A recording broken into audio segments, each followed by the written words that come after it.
Welcome to the University of Michigan SHPE Chapter podcast series. This is your host, Gabriella, and I'm super excited to kick off our fourth episode today entitled Inspiring SHPEtinas. Today we will be talking with a University of Michigan SHPE alumni discussing her experiences as a Latina woman in STEM. Let's welcome our alumni, Jocelyn Ortiz. Jocelyn is a first-generation student from Chicago, Illinois, and is Ecuadorian. She graduated with a degree in Biomedical Engineering from the University of Michigan in 2021. During the time that she was in the university, she held a lot of leadership positions, and amongst those, she was the president of our SHPE chapter from 2020 to 2021. Currently, she is a clinical account specialist at Biosense Webster with Johnson & Johnson. So how are you doing, Jocelyn? Where are you calling from? So hi, thank you for having me on this podcast. I am calling in from Atlanta, Georgia. I just got back from a work dinner, so that was my day. It was fun. How are you doing? No, that's really nice to hear. I'm doing great. I'm really happy that you were able to join us and that you're just able to make the time to tell us about your experiences. I guess before we get started, could you tell me a little bit more about what your position is and what it's like being at that company? Yes, so basically, clinical account specialist, CAS, I'll say CAS in short to make it a little easier. We work in cardiac ablation, so in the field of electrophysiology. So basically, my core part of my job is working or providing clinical and technical support to electrophysiologist physicians, which I'll say EP for short, as well as the EP lab staff of the hospitals during these cardiac ablation procedures. So essentially, during these minimally invasive procedures, I provide I work one-on-one with the physician on providing him the support to use our products. So products such as catheters that he inserts into the heart through venous access. And then basically I'm on my system and we just collaborate together within this case or during this case as he moves around the catheter in the heart, and I'm basically creating a 3D geometry of the heart.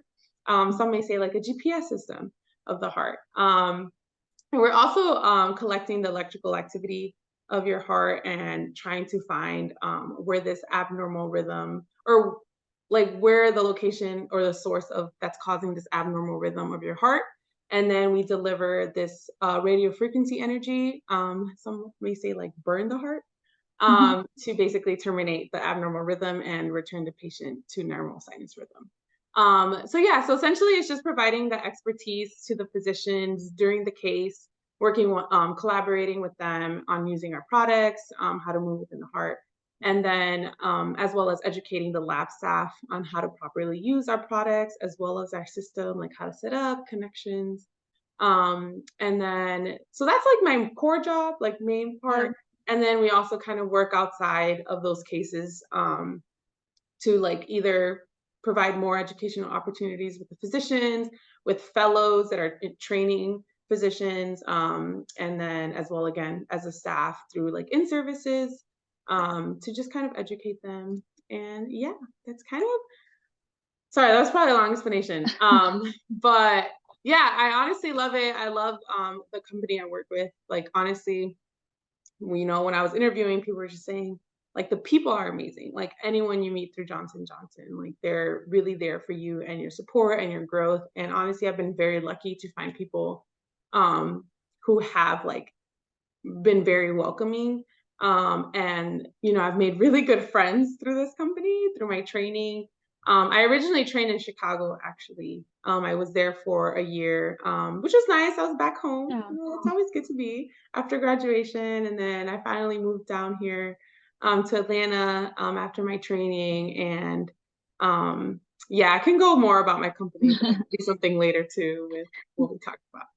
No, it's really nice to hear about that. It sounds like a really complex role. I'm assuming a really, really busy person. But it's really nice to hear that you have that support system and that you like the company culture, it seems. Yeah. I guess having that in mind, could you talk to me a little bit more about what all of that is being identified as a Latina woman in STEM? What are some of the challenges that you have encountered maybe? Yeah, so many. I I can think when I imagine. think of the biggest challenge is, so I feel a little alone sometimes. Mhm. And even through college, um, it was just a big culture shock. I think like I would walk into my classes and I'd be the only one who looks like me, or like one of three students, one of two students. I honestly can think of my roommate. We're in the same major. She was like the other Hispanic within the BME classes, biomedical engineering. So even through work now, you would think you're used to it, but honestly, like it's still a big change. To, like living at home, being surrounded by your family, or just elementary school, all of this. Just like a whole new culture you're kind of adapting to, a whole new mindset. And so coming in as a Latina, and you're not you don't like your coworkers don't look like you, they don't have the same experiences as you. It was hard. I think I just struggle with it now and trying to figure out what works for me. Like how do I keep myself, like how do I lift up myself? Like how do I Mhm. motivate myself? How do I, keep going and kind of having that feeling that I belong. But I think the most important thing that I've noticed is, um one, like you're adapting to it, but two, like not hiding who you are. I'm very much like, this is who I am, these are my values. There's all these stereotypes, whatever, maybe I have them, I don't know, but that's what I'm proud of. Yeah. And being unapologetically, Latina. And I think my coworkers are always like listening to my stories and they're learning about me. And so I think just being confident in who I am, they're gonna either, like me or not. Um, and so that's just kind of how I've just kind of doing me and Yeah. doing my job well. Um, and yeah. So it sounds like those are some sort of prevalent emotions. I mean, if they coming into college, those are present, and then going into the work field, those are present. Would you say that you have experienced imposter syndrome? Oh my God, 1,000 times, 100%. Which is, you wish you don't, Yeah. but I mean, you can even. I'm sure you've probably experienced it. Yeah. No, I It. mean, yeah, it's I guess what I think from my perspective is that I feel like it's there always kind of inevitably for the entire Mhm, Hispanic community, for all of the Latinas especially. I just mhm. don't want to assume, but that's why I'm asking if Yeah, you've yeah, experienced it and yeah. maybe how you've dealt with it because I mean, it sounds like you're saying you adapt to it and it's there. Mhm. Does it go away? What are your Yeah, thoughts? it's like you work through it, and I think I've always listening to podcasts and reading articles, or just even talking to friends. Like I've had it. It was huge in college. Mhm. You're in a predominantly white institution, being at Michigan, and then coming into work and in medical sales. It's, I guess, in really any role, like it's predominantly white. And then I do experience it, and I think like what I feel like I do something well and I'm like, like, should I have done it better? Should I Yeah. have done it differently? And it's things like kind of putting yourself down. And it took me so long, and even in college, to figure out like kind of having that confidence in myself and being like, oh no, like I'm smart, like I got this. Yeah. So even it's just like what I've learned even through my role within Biosense Webster now as a cast. Like you make mistakes, um and you just got to learn from it. And even when you do something well, you really got to like kind of, pat yourself in the back, congratulate yourself, and really like be like your biggest supporter. And it all comes down to like mentality. I have to continuously tell myself like, you belong here, you are here for a reason. They offered you the job for a reason, Mhm. and you're here after almost being 2 years in the job, soon in May. Like you're doing something well, Yeah. and your management has said positive things, like like there's a reason you're here, and you should definitely like keep that confidence and have that confidence in everything you do. I think it's something that like we struggle with so much.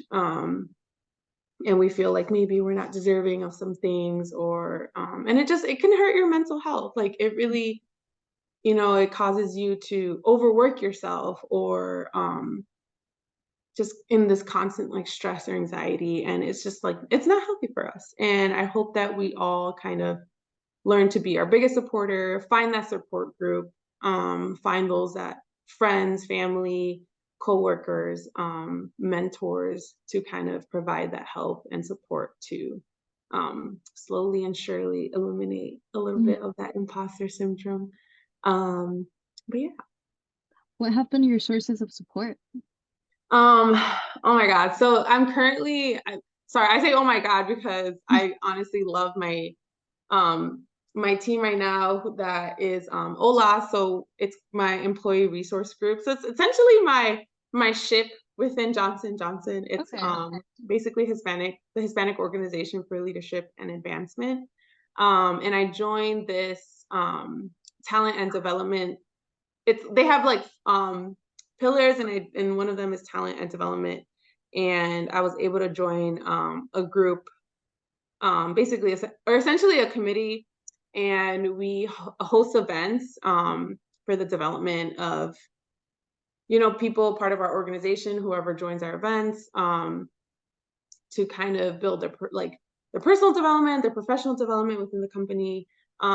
It's more of a Johnson and Johnson organization, so it's not always like people who have the same job as me within Biosense Webster, or like other people within Biosense Webster, because since Biosense Webster is like a little medical device company under the umbrella Okay. of Johnson and Johnson.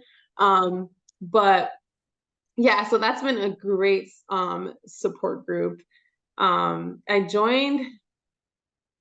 regret not joining earlier, if that's an advice anyone can take. Like I wish I just like joined the second I started, and like just they're such wise and experienced people, and it's kind of my like when we have meetings together, and it's kind of like our outside work hours.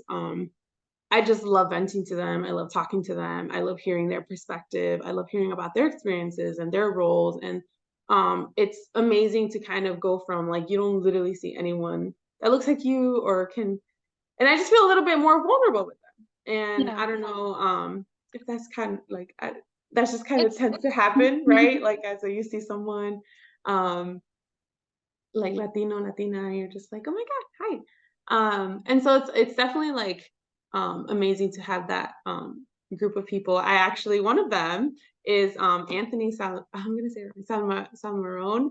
Um, shouting him out. He has I think he's a cast two, so like a level higher. He graduated a year before me, another SHPE alumni. He's in the same Oh wow. committee. So we worked in SHPE together in the past years. Now we work together within this OLAC committee. And so it's just been amazing to kind of help each other out, and just they're essentially like to me like friends, and also sometimes like even my mentors. But I've also had um a mentor from I did an internship in Atlanta in 2019 at Emory, and my a PhD candidate at the time. He was my like it was a summer research position, Hmm. and he was basically the one overseeing me. And so we stayed in contact over the years. And I remember when I was like going through it with my career choice, my senior year and everything, like I would literally go to him and I would ask him, he was essentially my mentor, and I really appreciate that support that he gave me. And he was also Hispanic. He was from Puerto Hmm. Rico. So it's just it was like an amazing relationship because like we shared so many experiences, and I think we like had a really great bond together during that internship, and then after having that relationship of knowing someone like being successful. Right now he works as an engineer after receiving his PhD doctorate, I believe that's how it's called. Um, and so just having those mentors, having those people that support groups, like the committee within OLA. But then, I mean, I can talk about myself and my family. Like my family is my biggest supporter, but I think it's important to have people within like the corporate side in Yeah. a sense. Like I don't want to say like they're just your corporate friends, but as much as my parents and my family want to be there for me, I'm first generation, like my mom, who I talk to every day, Mhm. she she's never been through this. She's never been through the experiences that I have been with management, with like coworkers or things like that. And or just challenges I face within my field, like Yeah. same thing with college. Like she has I talk a lot about my mom because I talk to her every day. But like Mhm. she's never been through college. She never went through that experience. She didn't know like how to help me with like financial aid. Like, oh my God, I anxiety from Big FAFSA. thing too. Um so it was like as much as they are there to support you, like it's there's so much they can do. And so a lot of it is you just kind of have to figure it out sometimes on your own, but having a support group of people who want to see you succeed, mentors, role models, will definitely help you kind of get to that next level, keep going. Yeah. No, that's wonderful to hear. And I guess a question I have based on what you mentioned, because it sounds like that corporate support you have is very big.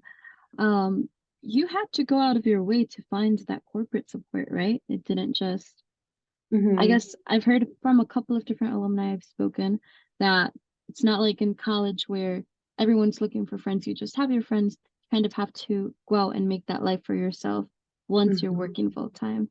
Would you agree with that? Oh yes, yeah. I think well, I compare it to college. Like it it really is. College is a little easier. These orgs are in your face, right? Yeah. These festivals, these winter fest. I forgot how to call it. Um, Winterfest? Winterfest. They're just Festival? like Festival, Winterfest? yeah, they're like join our organizations here, and you're like, oh my god, I have all these choices to choose from. And then, as much as these companies like have a lot of resources and are there for you, want to be there for you, you kind of have to like go up about it on your own. And um, I remembered like I don't even know who mentioned employee resource groups to me. Like that was just I think that was non-existent in my head. I didn't even know they existed until I was like recruiting in college. Like I started recruiting more in my junior senior year. I was and that's when I was Googling the companies, and then they would be like, oh, employee resource groups, like we have this to offer. And so that's when I figured it out. And then when I first joined Biosense, like a little later, I was like, wait, like because I felt really alone in a sense of, well, one, this job, you go to the cases alone. Like you're a representative of the company, you're that expert of Uh-huh. your system, your products, and you go to that hospital. I go to a different hospital every day.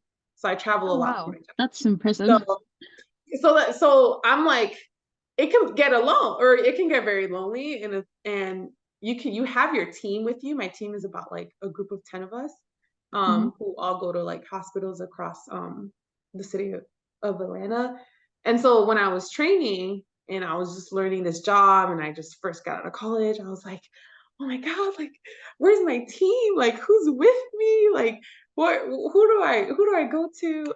And so it's up to you to to find those resources. And I remember I think I asked my RBD at the time, so she's like my boss manager. And she's great too. She like knew all about the employee resource groups, helped me find it online, helped me just kind of redirected me to how to sign up. And I was able to sign up, and then finally also got in contact with Anthony, and Anthony and I were able to get in contact with someone with this within like Ola. And then that's how we kind of got involved. So it took a while, and you just kind of have Yeah. to keep asking questions, trying to get involved. Um, but I'm also trying to think if there like are other resources that I've reached out to within the company. Like it all goes down to like what you want, and it you have to kind of go and search for it. And that's pretty much the only thing I've kind of reached out to. But yeah. No, I mean, that's nice. It looks like it's working out really well for you, and you have that type of support. You mentioned how they could get it in the corporate world. What about in academics, maybe? Um, how would you recommend that they find and build that support network? Yes. So I guess when I think of academics, I'm thinking more like my college experience. Mhm. And it's really the same thing. Like I came into when I say same thing, I mean like hola and then like I'm gonna advocate for SHPE for the rest of Yeah. my life.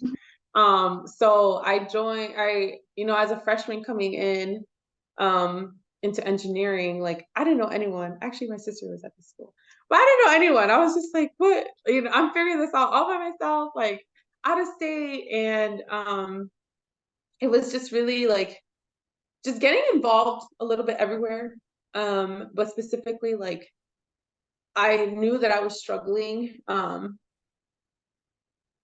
like as a student academically, just trying to figure out what like works for me, study routine, if classes were difficult, like finding the like who to like help you with, or like study groups and things like that, like what resources are out there. And I found that I learned so much from my peers. Mhm. And so I'm so super thankful that I joined SHPE. And so I joined SHPE literally my freshman year and have was involved like all 4 years. And like literally like my peers, like some of them were in my classes. And so just kind of bouncing ideas through each other, find like upperclassmen.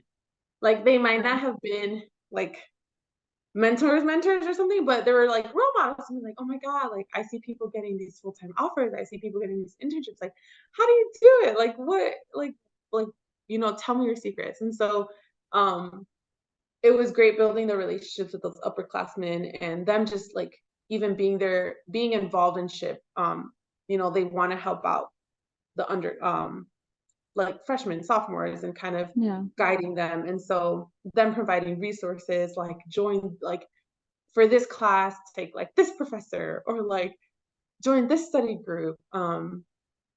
Even like all the what you do now, like doing this for students, Mhm.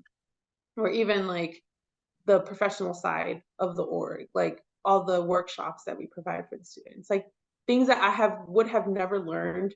Where would I have done them? Right. Um, and like the organization is providing these events for you. And so the support in college, like I'm so thankful for all the friends I've made within engineering. Like I literally think about everyone, like how amazing and smart everyone is.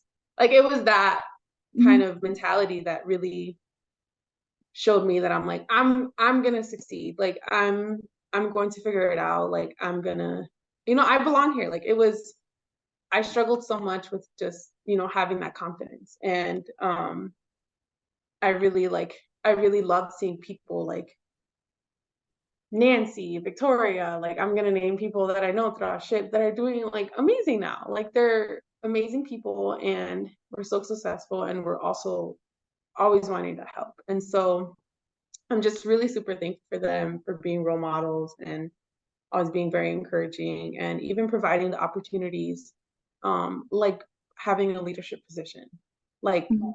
that in itself, like provided me the opportunity for leadership skills that then like that's a like the roles I've had were huge reasons why I even have this job today, why I even got interviews, because I didn't have internship experience. I had a summer Right. research one summer and that was it. And Before? people, yeah, it was just like the Wow. summer research and people were still interviewing. It was all in the resume. Like it's just how you like, what people taught me, with my Mhm. upperclassmen taught me, like, this is how you should present yourself. This is, what you should highlight and things like that. So, um, even like seeking out the opportunities that the org provides for you, it definitely helped me. Um, and just, I don't know, I keep going back. I literally like think back of all the members and it's just, that's literally they're just, there for you.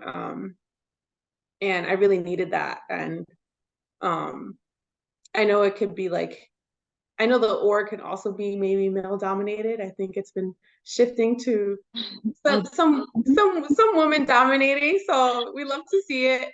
But like just having that visual of all these women involved and them understanding of the experiences you go through. And so it's just having that really in academics. And I mean, even Dr. M, like I know people who've reached out to her for guidance, everything she's experienced, like as a Latina in STEM and everything she's been through. And so I'm trying to think of like other, I go back to like that mentor within the internship that I had. Like I'm sure that people in their internships built a relationship with someone within those companies, and you just got to keep those relationships, keep in contact with them. And yeah, I think that's been super, super helpful within academia. How do you think that others from different identities could support the Latinas, or maybe have a shift in their mindset to support the Latinas in STEM? Mm-hmm. Yeah, I think about this a lot with my team. And even now, like my team, as in my job team right now, like when I host events, like I invite my team, or I have invited them, and it's one person joined, and that was very like, it was very nice to see. It felt very like that someone was supporting me, and something that can be outside of work. You know, I understand that, you know, people have families, they can't really join these events all the time, but knowing that like your management supports you, supports the organizations that you're affiliated with, I think taking that step can be one. Just showing you that, hey, like I want to support your event, I want to support what you're involved in. And I think just being very like open to just being receptive, just listening. Like I mentioned before, you know, a lot of my teammates have been very welcoming, and it feels like I'm not hiding who I am. I share my experiences. I share like my culture. I share just stories of who I am and what has shaped me and what I go through now. And my teammates listen. And it's crazy because my team actually is, I think there's one, I want to count, but maybe there's like 9 women and 1 guy of CASs. Okay. So we're really a woman dominated team, which is amazing. And then I can see like the people of color in my team. Like I've definitely kind of built like a closer relationship to them, because I've been able to kind of be a little more vulnerable to them and kind of tell them my experiences. And they've been super helpful and super supportive. But people like, you know, the others who don't share the same identities, I think it just goes down to like listening and kind of maybe even just like adapting to even like the personality, to the culture that I have. And even my management, like my manager now, he always mentions how like he can understand how like it's different for me moving from Chicago to Atlanta. And it's very like wholesome to hear that. He'll be like, I know you're probably like really miss your family because you're like very, very family oriented, and it's really like not common to like move so far away from home as a woman, as a Latina. And I'm just like, yes, literally. Like I go understand. like you understand, like I can get very emotional. But just even that, just kind of just understanding the different like culture shocks. And I think just a simple example of that, of literally kind of just saying it to me and being very vocal about it, it's kind of reassuring. I'm like, oh wow, you understand that like there are different experiences that I experienced. I think those like 2 of the like biggest things I've seen that have been super helpful for me to feel welcomed in this team, just even welcomed as a woman, as a person of a Latina, to come into here and yeah, so I'm super thankful for the people who have been super welcoming. You know, a part of it too is like, um, I don't always like you don't want to tie, how do I say this? Like I don't always want to feel like if I do something wrong, like I'm always scared that someone's gonna kind of tie it with my identity. Like, oh my God, Okay, this I you see. get what I'm saying? Yeah, I And get I don't you. want to feel like that. And I think a team that makes you feel like just as equal and like kind of puts everyone at the same level, I think that also helps. Like you understand that we all make mistakes. We all do this well, we all do that well. Like Mhm. it's just kind of having that balance, if that Yeah. makes sense. But I feel like it's always, I think the thing I struggle with now is there's always something in the back of my head, like Mhm. is there some bias? Like I don't know. You just don't know. And Yeah. that goes back to the imposter syndrome. And you have to kind of eliminate that from your head and think like, you know what? Um, I'm fine, I'm okay, I'm doing well. Like just like don't bring yourself down. And especially if you don't know something, you're just worrying about something that you have no idea. But Have you ever encountered a situation where you explicitly notice that they are saying something to you and kind of tying it with your identity? I don't think it's ever been, I'm trying to think. I don't think it's ever been negative. Maybe there's like, some people just wanting to um kind of build that relationship with you in like a personal level. Like um they'll just try to speak Spanish to me Okay.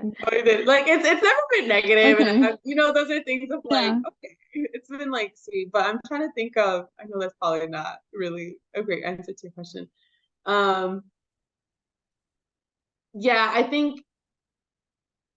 don't think it's ever explicitly been said, but then it goes back to um, that I struggle with, um, or I'm sure like maybe other Latinas can attest to it, but like I struggle with thinking that Mhm. they're thinking that. Like if let's say I make a mistake, I'm like, they're thinking it's because I'm just not capable.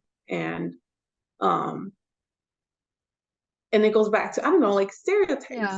No, I see. Mhm. and I don't want to think like that. I want to think I just like don't even want to compare myself to my like white colleagues, but Mhm. it can happen. And I know that people feel like they have to work twice as hard or they have to like constantly try to prove themselves, um that they're not doing like that they're doing something right and they're doing Mhm. their job really well. And um we have to like fight that mentality, but it just kind of comes so naturally when you really feel a little bit isolated and you feel like for some reason you have to prove something just because you have like this different Yeah. identity.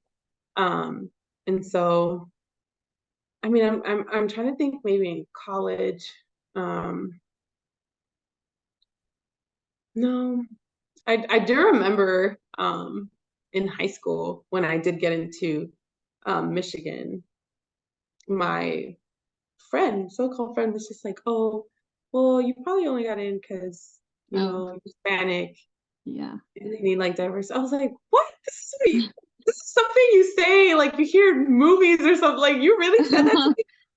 And it was shocking because it really does happen. And I'm like, you know, no, like it's little things like that where you probably don't even notice, right? Or at the Yeah. time, like I was just like, oh, I don't know. And then like I think about it till this day, and I'm like, really? You I'm said that. I was very qualified. And it just brings you down, and it can like it's just you know you you're trying to build yourself up, you're trying to build that confidence, and you have that kind of thought in the back of your head and Mhm. rethinking comments that were made like years ago. And so um honestly, like just gotta surround yourself with people who don't say things like that, and just Yeah. like you said, finding people who don't share the same identity but like supporting you and wanting you to succeed. And so yeah, I think that's really an explicit, like a Mhm. specific example. Thankfully I haven't really heard anything. Now I think it's always just on me to kind of fight that struggle within myself, Okay. within the workforce, and even within college. Like Mhm. with college, like it's also just I don't know, like you just see your classmates, and you see the level at which they're performing, or even now, like the level at which your coworkers are performing, and you feel like you're either um behind, or I guess specifically in college, like you feel behind. I'm like, I didn't know this in high school, like no one taught me this. Yeah. Versus like classmates knowing so much more, and you're just um it's kind of just that behavior, like it all builds up, and it like does not help with your confidence. But that was a longer answer to your thing. But yeah, I don't thankfully haven't really heard anything now. It's just again that Mhm. self-destruction in your head that you That gotta work. person. Well, yeah, I mean, I agree with you in that if you find people of other identities, to find someone that does embrace your culture. I guess that's mainly what it's about, right? Embracing your culture rather than pulling you down with it. Um, I guess if you had known at the start of your academic and professional career everything that you know now, what do you think you would have done differently, or what do you think you would have told your past self? What would I tell my past self? So many things. Um, I think a big thing is just like being open, being open for change, and even just like being open to making mistakes, right? I Mhm. think when I went into college, or even high school, there was just this like constant need for, you know, perfection and getting the best grades, and we're all like want to achieve in all of our endeavors, and then you face adversity, and then you're trying to bounce back from that. And I think um in school, at a certain point, I was like, oh, once I get a job, like I won't, we're gonna do well. Like even in your job, you'll make mistakes. Even in your job, you're gonna um like I'm literally figuring everything out still. Yeah. I'm figuring life out. Like I'm figuring my job out. Something new every day, something new every week, a new task, a new role. Like it's just being open for that change. And like embracing it. And even in college, like I was pre-med for most of my time. And then now I'm like, I would not go to med school. Nope, I'm good. And it's just, I don't know. I think like before I was so scared that I had this plan, right? We set this plan for ourselves. Even maybe they ask you, what's your 5-year plan? And you're just like, I want to do this. I want to do this. I want to have these roles. And it can change in an instant. And so just um, embracing that change, being able to adapt, like just don't be afraid of it. Um, Try different things. Like literally, you do not know what will happen, and I don't even know what's going to happen now. Yeah. And so I think I don't know, I've had a really hard time now, like just being a first gen, and like everything's new to me. And like I mentioned again, like your family can only help you so much. Um, and you really need to have that support group. And I really found that within like my committee within Ola, some coworkers here across, some in Cali, like some still in Chicago. Like it's just embracing that change, find that support group. Like you really need the help. Like don't be afraid to ask for help. I wanted to do everything on my own in college, but really like finding the community. It's okay to ask for help. I think I don't know. I really thought I had this plan for myself, and completely changed. If anything, completely changed senior year, just boom. So here I am, and I'm just still figuring everything out. And I'm so grateful for the people that I've met. And yeah, it can get isolating. It goes back to um being a Latina coming into the workforce, and it can get really lonely and really isolating, and you just want to find that community. So definitely like just embrace it, try different things, don't be afraid, things will change. So Mhm. that's something I wish I kind of was okay with back then and not so anxious or stressed about why isn't it happening the way I want it to happen, you know? Yeah, I see. No, that's totally understandable. And it's really interesting that you say the when you come in with a set plan and you can change it automatically. And sometimes that it's the thought of the change of something that you were holding on to for such a long time. And not for a bad reason, just it was a plan.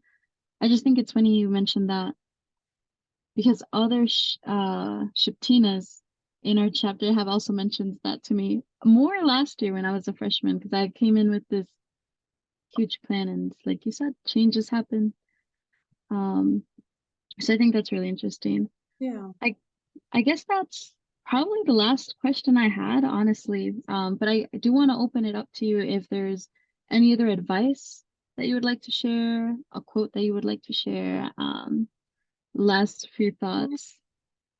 I'm trying to think.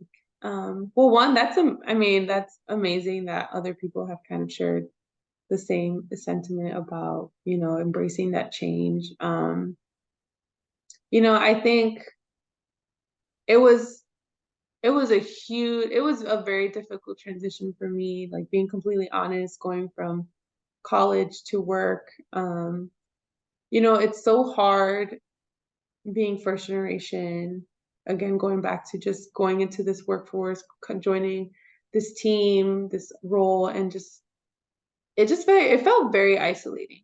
And just the nature of the job in itself, like how I describe it, you kind of go alone um, to these accounts, to these hospitals. Like it's very like can get very isolating, but I really like I just advise everyone to like give yourself that grace. And it comes to if you ever feel like you're not doing well, like please don't give up. Like it took me a long time to figure out what I like to do. I'm starting new hobbies. Like I just even like finding that support group. Like I really didn't really establish that like a year into um my role. So it was a difficult transition, but I'm glad that I was able to find people to make me feel like I belong, that made me feel like I had a community. Um, and so I definitely hope that from everyone. I hope that everyone gets involved in organizations within college, work, whoever's listening, to just really find people to support you and to never like just be confident in yourself. It goes back to that imposter syndrome. Like we're gonna think about it so many times. Like I thought about it so many times in college. Like I always thought that I saw a certain like white male figure. I'm like, they're so much smarter than me. And I could be, I'm just as smart, like I'm just as capable. And it really just is my mind fighting itself, like me fighting myself. And like it really is like finding that self-love for yourself and just keep pushing forward. You got this. And even for you, like I'm super excited for what you're doing here. This is Thank you. amazing. Super excited for what you're going to do, like really, just push yourself, keep going. And you just adapt to it. You definitely change into the new lifestyle, the new community, and new mindset. So I definitely wish everyone the best of luck. um yeah, I think that's kind of my last little of advice to everyone. No, that's perfect. Thank you so much for sharing that. I really appreciate the advice personally. I mean, as another SHPEtina, I think I agree with everything you said, and I'll be listening to all of your advice. And I Yeah. know all of our listeners will be too. So thank you so Oh, much. yeah. Yeah, of course, it was great talking to you. Thank you. And well, I guess before we go, for our listeners out there, I would like to share that our next episode will be about PhD programs, what the experiences you can encounter are in those programs, the process of applying, how it can differ to applying to a master's degree. So stay tuned, and remember, if you have any other requests for future topics, you can reach us at shipufm.eboard@gmail.com. Make sure to stay tuned for our next episode, but until then, go blue.